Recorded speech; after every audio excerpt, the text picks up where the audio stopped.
Hello students, welcome to my channel online classes. और आज हम लोग कक्षा 10 सामाजिक विज्ञान और जिसमें खंड 3 है लोकतांत्रिक राजनीति, नागरिक शास्त्र का एक हिस्सा है और लोकतांत्रिक राजनीति। अब इस चैप्टर में हम लोग कुछ अन्य टॉपिक पढ़ेंगे। इसके पहले हम लोग ने एक टॉपिक पढ़ा था जिसमें सत्ता की साझेदारी से संबंधित कुछ बातें हम लोग ने की थी।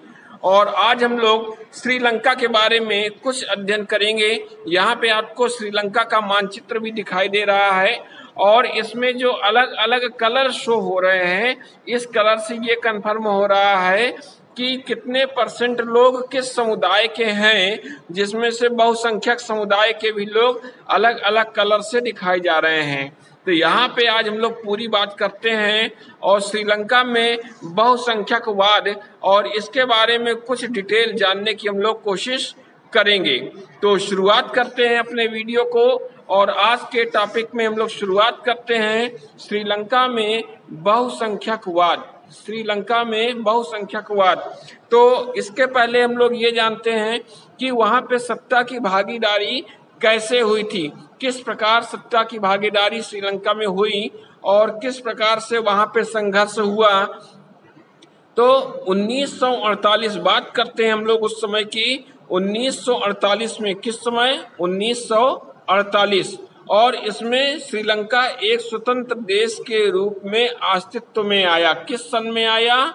1948 में। अब इस समय जब स्वतंत्र हो गया श्रीलंका, तो वहाँ पे बहुसंख्यक समुदाय के कुछ लोग थे जिसको हम लोग सिंघली समुदाय बोलते हैं। क्या बोलते हैं? सिंघली समुदाय बोलते हैं। तो ये बहुसंख्यक समुदाय के लोग थे और इनकी भागीदारी बहुत अधिक थी और उसके आधार पे ये जो वर्ग था ये शासन में और सत्ता में अपना वर्चस्व स्थापित जमाना चाहते थे। और इसलिए वहाँ पे जो अल्पसंख्यक समुदाय था, तमिल वर्ग था, इसकी उपेक्षा प्रारंभ कर दी गई थी। इसके बाद 1956 में एक कानून बनाया गया। किस सन में? 1956 में, 56 में 1956 में एक कानून बनाया गया और जिसमें ये कहा गया कि जो भी तमिल लोग हैं, यहाँ पे अल्पसंख्यक तमिल लोग हैं, उनको नजरअंदाज किया गया और श्रीलंका की जो राजभाषा है सिंघली राजभाषा वहाँ पे घोषित कर दी गई। इसके अलावा जो सरकारी नौकरियां वहाँ पे होती थी, जो विश्वविद्यालय में पढ़ाई होती थी, उसमें मैक्सिमम जो सिंघली लोग थे उन्हीं को प्राथमिकता दी जाती थी। साथ में संविधान में एक व्यवस्था वहाँ की ये भी दी गई कि जो भी बौद्ध धर्म को बढ़ावा देने की नीति ये सरकार अपनाएगी और उसके आधार पे उन लोगों को क्या दिया जाएगा? प्राथमिकता दी जाएगी। और जब ये सब प्रावधान संविधान में हो गए और ऐसी व्यवस्थाएं सरकार की हो गई, तो ये निश्चित बात थी कि वहाँ पे थोड़ा सा राजनीतिक संकट उत्पन्न हो जाएगा और हो गया था। जो सिंघली थे और जो तमिल समुदाय के लोग थे, इनके बीच में संबंध बिगड़ने लगे और फिर तमिलों ने क्या किया? अपने कुछ राजनीतिक दल बना लिए और तमिल को राजभाषा बनाने के लिए, तमिलों को सरकारी नौकरी में आरक्षण देने के लिए और स्वायत्तता प्राप्त करने के लिए भी तमिलों ने संघर्ष प्रारंभ कर दिया। इस तरह वहां पे क्या हुआ? गृह युद्ध प्रारंभ हो गया और गृह युद्ध प्रारंभ होने से क्या हुआ? दोनों समूह के हजारों लोग वहां पे मारे जा चुके।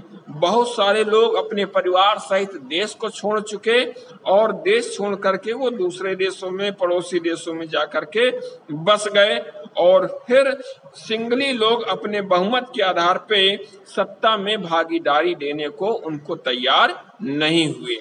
अब बात आती है कि यहाँ पे बहुसंख्यकवाद की ये स्थिति हो गई और सत्ता में भागीदारी उनको नहीं मिल पाई।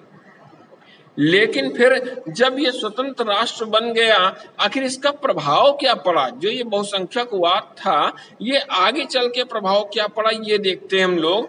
तो जब राजभाषा घोषित कर दी गई 1956 में, सिंगली को, और विश्वविद्यालय वगैरह में भी जो नौकरियों में आरक्षण दिया गया वो सब सिंगली समुदाय को ही दिया गया। नई सरकार में भी कहा गया, क्या कहा गया कि जो बौद्ध मत को संरक्षण देगी ये। और इस प्रकार अब वहाँ क्या हुआ, जो प्रभाव उत्पन्न हुआ उसमें जो श्रीलंकाई तमिल होते थे उनकी नाराजगी वहां पे शुरू हो गई, और जो बौद्ध धर्म के अवलंबी हुआ करते थे उन्होंने सिंघलियों के नेतृत्व में कुछ पार्टियां बना ली, राजनीतिक पार्टियां बना ली, और संविधान और सरकारी जो नीतियां थी उनके अधिकारियों से ये लोग अधिकारों से वंचित हो गए और उनके हितों की अनदेखी भी हो रही थी। और इसलिए तमिलों के बीच में और सिंघलियों के बीच में संबंध आपस में बिगड़ गए। इसके बाद दोनों समुदायों के बीच में टकराव भी प्रारंभ हो गया, गृह युद्ध हो गया, और परिणाम स्वरूप न जाने कितने लोग इसमें मारे गए। बहुत सारे लोग दूसरे मुल्क में शरणार्थी बनकर के पहुंच गए। इस तरह हमको ये सीखने को मिला कि जो बहुसंख्यकवाद है उसके कारण से श्रीलंका जो कि आर्थिक विकास की दृष्टि से, शिक्षा की दृष्टि से और स्वास्थ्य की दृष्टि से अपने उच्च स्थान पे आता था, वो धीमे धीमे पिछड़ता गया। गृह युद्ध ने उस देश में सामाजिक, सांस्कृतिक और आर्थिक जीवन में काफी परेशानियां पैदा कर दी। तो आज हम लोग ने जाना कि श्रीलंका में बहुसंख्यकवाद कैसे फैला और वहां पे सत्ता की भागीदारी में कैसे गृह युद्ध प्रारंभ हुआ और उसका परिणाम इसको क्या हुआ, भुगतना पड़ा। तो आज हम लोगों ने ये जाना। इस टॉपिक को आप लोग क्लियर कर लीजिएगा, इसके नोट्स भी आप लोग कंप्लीट कर लीजिएगा, और इस नागरिक शास्त्र का जो ये पार्ट का चैप्टर है इसका जो पहले वीडियो बन चुका है वो भी उपलब्ध है। उसको यदि आप लाइक और सब्सक्राइब कर देंगे तो वीडियो की लिस्ट में आपको वो भी वीडियो मिल जाएगा। और मिलते हैं हम लोग अपने